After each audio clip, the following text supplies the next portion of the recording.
Okay. Managed to get some of the stuck knobs unstuck. My backyard neighbor was kind enough to lend me a tool and give me a little bit of advice on how to get those particular items undone, which is great. Now, we're going to try and get some of this apart so that we can clean it separately.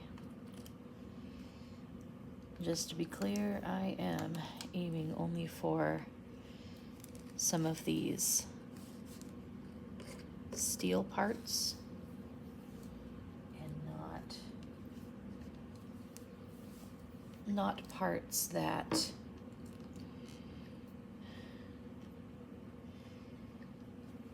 have the black lacquer on them. So this is the presser foot that I am unscrewing right now. Presser bar, I guess. And this piece was not moving the way it was supposed to earlier, last time I worked on this.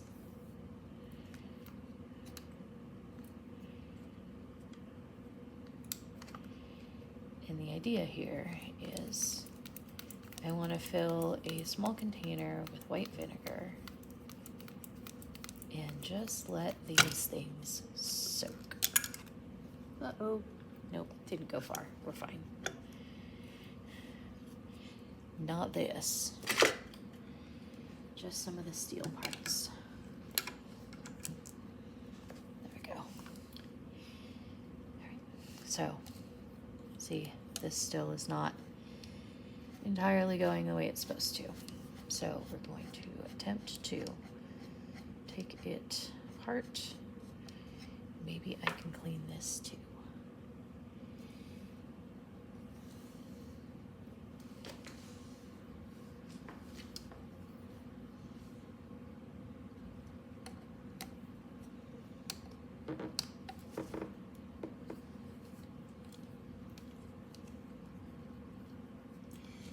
This is the screw, the thumb screw that holds the foot in place.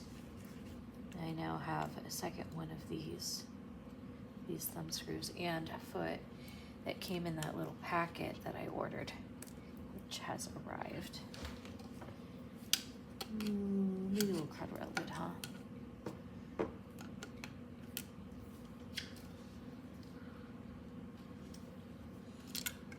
Okay. This, I am pretty sure, is a thread cutter. Let's see.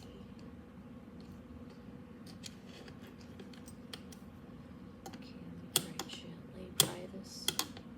Get that to move.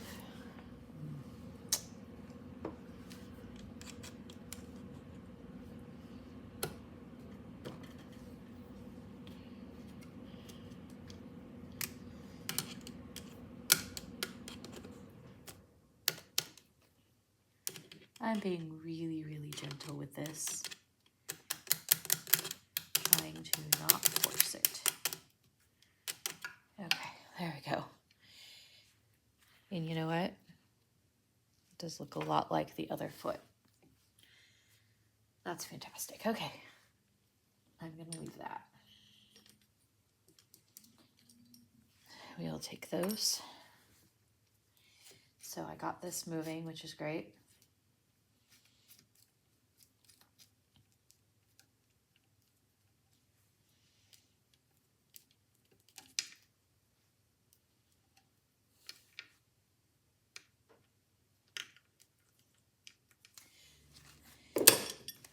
Let's see about that.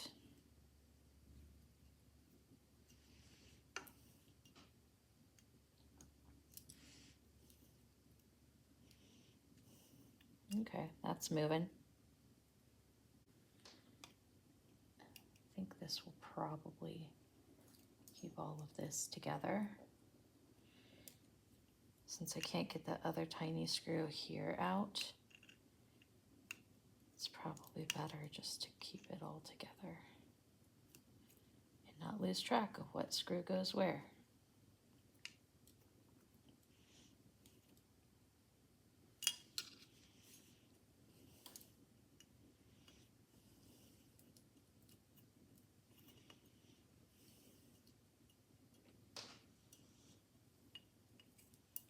Coax the spring out of the back.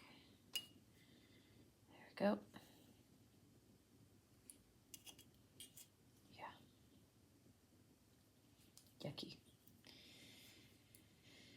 Okay, so maybe not the, didn't lose it.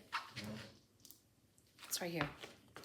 Maybe not the absolute most perfect scenario, but at least we have some things and they will come off and they will get cleaned. Huzzah. All right, let's recite you.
All of these bits have been pickling for about,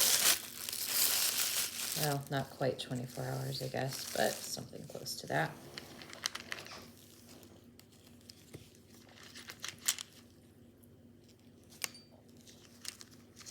Certainly smells terrible, that's for sure. Yeah, I think all of these I'm gonna need to get a good wash.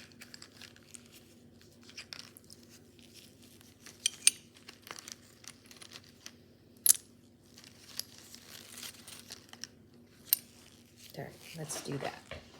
That's about to smell terrible.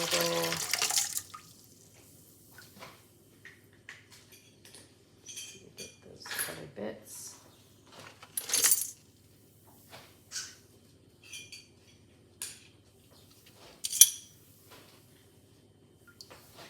Okay.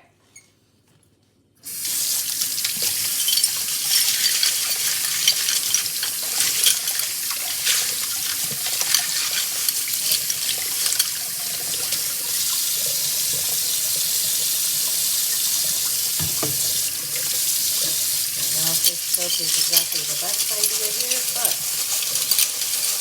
it's what I got to work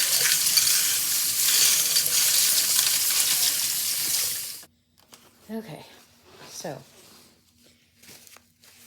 this is after a vinegar bath.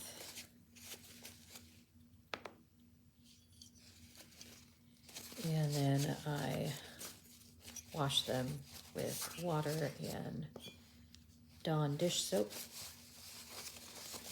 So So I guess it should be noted that this is not the best choice of procedure if you know that any parts that you're working on are nickel plated, I guess.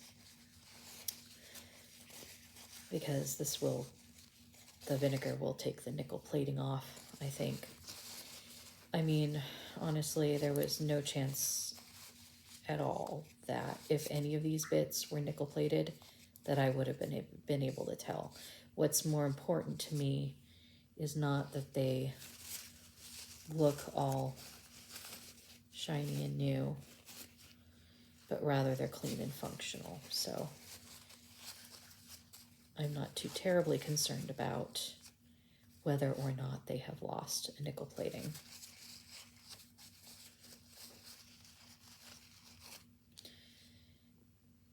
So there's the needle clamp that will hopefully work. Look how much nicer that looks even.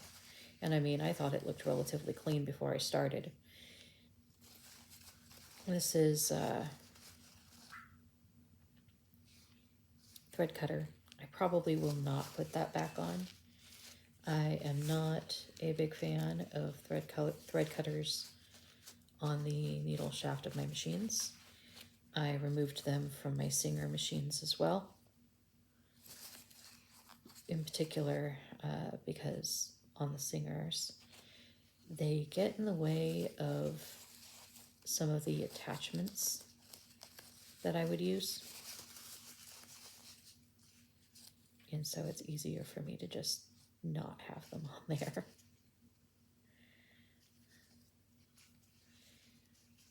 Yeah, that even turned out really nice. Even though, like, I didn't, I chose not to fully take it apart. I think all of this really helped. So I'm going to dry them off really good. And then we'll see about getting them back on the machine. All right. So now, before putting everything back on, see if we can't manage to get some of these bits just a little bit cleaner.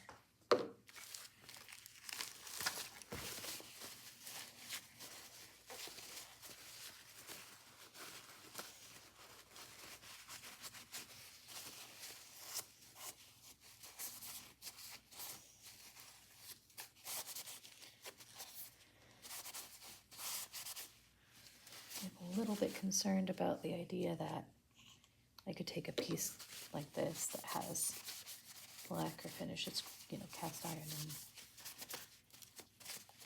the black finish with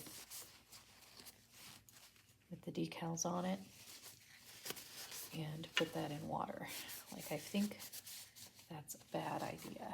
So I'm going to clean these, well, again, right?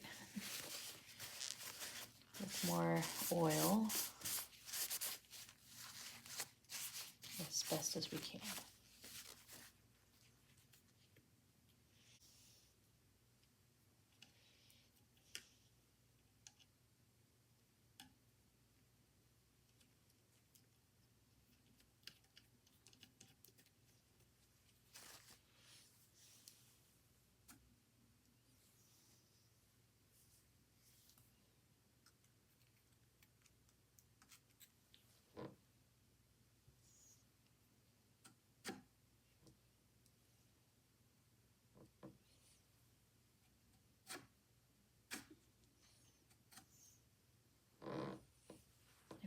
That works for now. Let's try this one up here.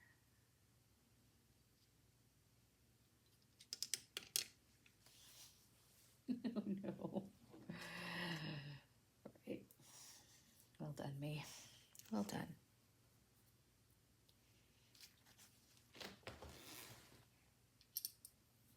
This has a little knob here that corresponds with this little bump here. So make sure we put it on in the correct orientation.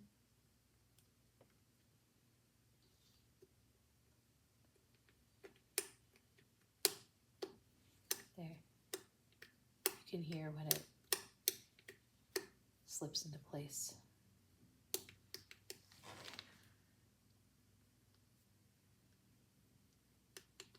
All right, that's good.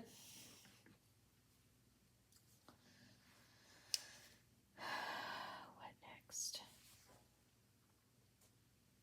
This one's low-hanging fruit.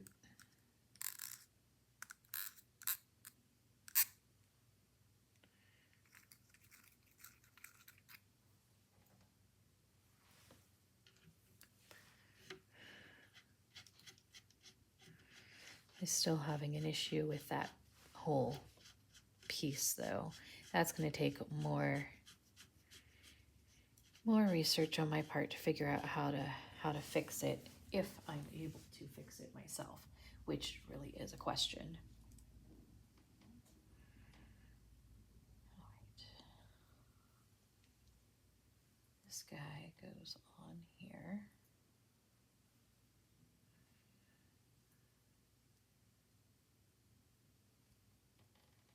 And I see that there is a little notch. A notch here, which I think the spring goes into.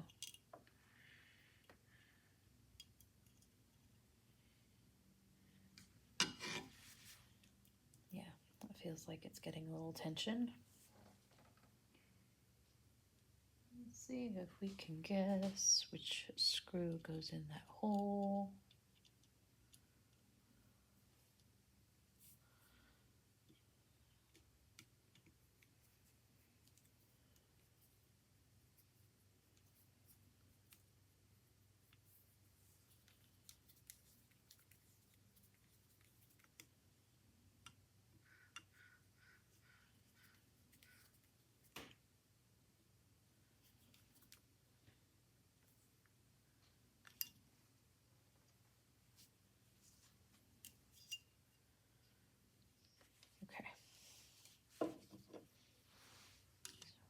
So when that goes back on,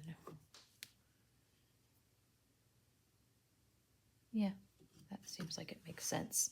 I'll double check my other video just to make sure I put that back on in the right way. All right, let's see what next.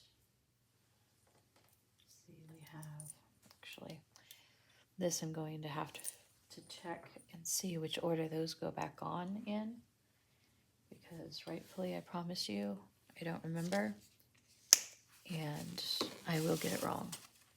So I'm going to save myself the frustration, and we're going to try this guy. So this is the needle clamp that I purchased with hopes that it will fit this machine.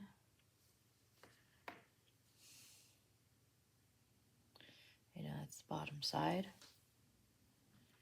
And if it's going to fit, it's got to go on with the knob on the left. You know, and it might not. This might not work. It's not looking good.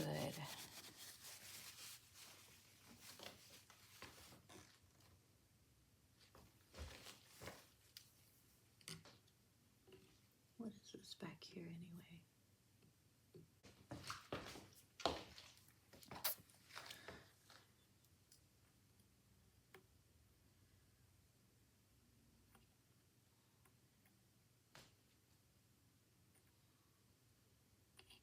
Does it want to go?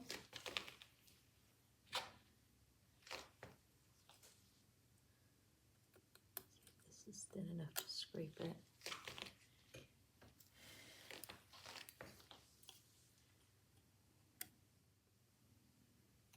No.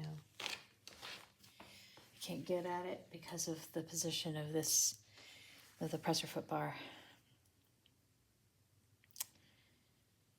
Yeah, so it has a screw and a funny little nub back there.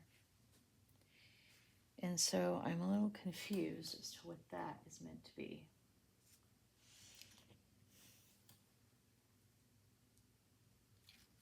Actually, thinking of it.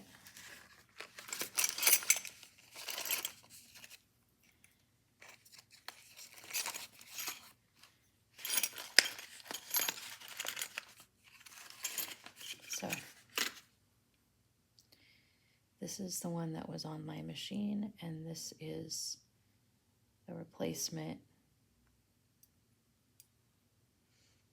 that came with the needle clamp. So they are a little bit different. So we'll go ahead and we'll put this guy back on.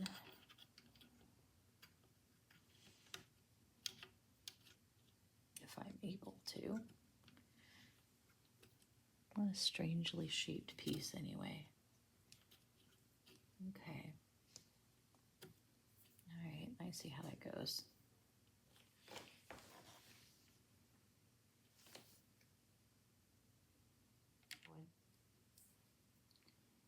Okay. All right, that's back in place. So I did clean the bobbin and the bobbin case. I'm not going to reinsert them right now, so those two are going to go in here, as well as these other extra bits. And this is the plate, the cover plate, which is admittedly looking quite a lot nicer. Actually, let's give it a little bit of help to move. All right, slidey, slidey. And the only thing left, I think, that I can do in this moment is to, so we'll put this back together and then put everything back together.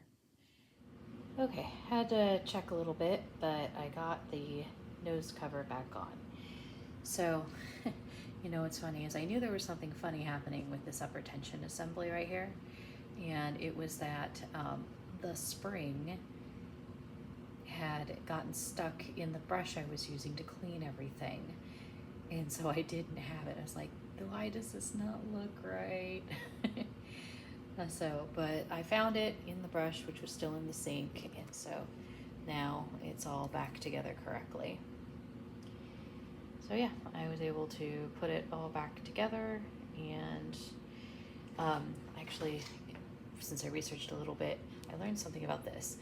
The tensioning assembly here, which at a glance looks very similar to the 27. The 27 has two discs that press together as part of how the tension works. This just rotates. And there's a felt pad back here that presses on this to allow it to rotate more or less. And that's, you know, how the spring creates that tension. And so that's how that works. So yeah, a little bit different, but hey, we are learning. All right, thanks for watching. Bye.